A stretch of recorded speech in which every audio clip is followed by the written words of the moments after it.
This is Dr. Klein. I'm back from starting up my camera. As I mentioned, my grandchildren are at school instead of helping their grandfather, but that's okay, you know, kids are kids. Today, I want to talk about the fact that I am the spokesman for the National Pain Council, and we urge you to hit subscribe down below and the little bell.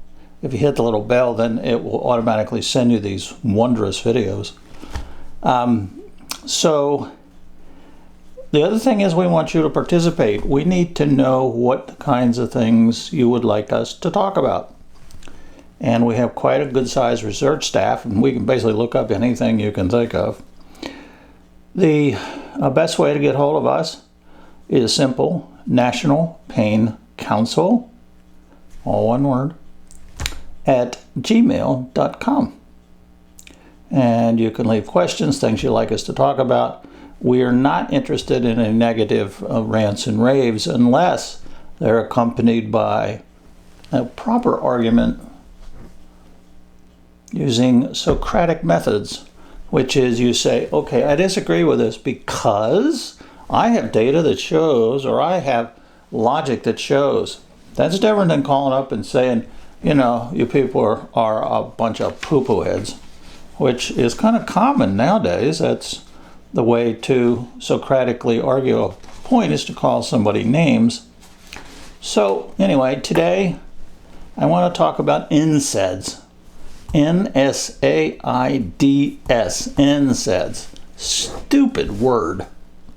What it means is non-steroidal anti-inflammatory drugs. And let's kind of clear this up. FDA approves only 2 pain medicines. There are only 2 true pain medicines. One of them is Tylenol, which is, wait, I forgot to start my clock. I'm trying to keep these under 10 minutes. There are only two true pain medicines. One of them is Tylenol, which is for minor aches and pains, as it says on the bottle. And the other one is the opiate pain medicine group. Now, there's a lot of confusion there: opiates, opioids, narcotics. So I think I mentioned before, the best word is narcotic.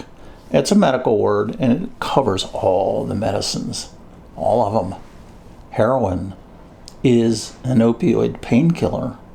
So they've tried to use the word opioid to substitute for narcotic because they worried the narcotic sounded bad. Well, that's no reason to change it.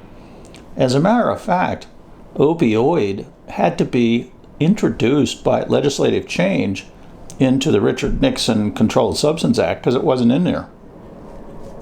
So the ancient word is narcotic. Opiates is a word we all use as doctors, and it means all the painkillers. Technically, it's only the ones derived from opium, but that's a silly distinction. Okay, we got 2 pain medicines. You get a choice. You take Tylenol for minor aches and pains, or you take the real one. Now, what about NSAIDs? What about ibuprofen, Aleve, naproxen? Aren't they painkillers? No, they're not. They're anti-inflammatory agents. Now, we're going to learn later that most of pain comes from inflammation, comes from total body inflammation for people with chronic pain disease. So the NSAIDs are non-steroidal. So the grandparent of all the anti-inflammatory drugs are the steroids, like prednisone, methylprednisolone, Decadron. Those are the biggies. The NSAIDs from the store, or anti-inflammatory agents from the store, are for minor aches and pains. Now, can you take these together? You got to be careful about this. You should not take 2 anti-inflammatories together. That means no doubling up on ibuprofen or Motrin or Aleve, doubling up on those. You don't want to do that. And you don't want to take them if you're taking steroids, prednisone, but you can double up with Tylenol, because Tylenol is a painkiller, not an anti-inflammatory agent. Now, are those the only anti-inflammatory agents, with our big one being prednisone? No. There's actually others that are used primarily in autoimmune disease. No reason not to use them in all inflammatory disease, because one thing that autoimmune disease shares with our intractable disease group, or what we call rare painful disease group, they are both systemic inflammatory diseases, and they need a drug that does both relieve the pain and relieves the inflammation. So maybe we should create one?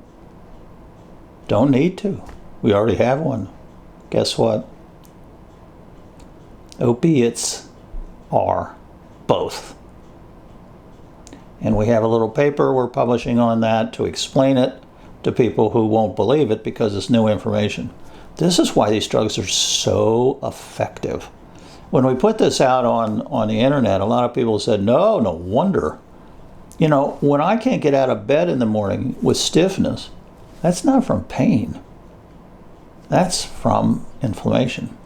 So when I'm on around-the-clock regular opiate pain medicines, it helps with my inflammation. So people kind of known this, but nobody's looked into it because nobody wants to look into very much about opiates. So I'm just checking the time here. We're doing okay so far. I can keep going. Now, for rheumatoid diseases like rheumatoid arthritis and lupus, things like that, they have additional anti-inflammatory agents. They're called, to confuse everybody, DMARCs, which is disease-modifying medicines. These are things like methotrexate, like the drug we use for malaria, hydroquinine. So those drugs are kind of like a little bit more powerful anti-inflammatory agents than the biggies.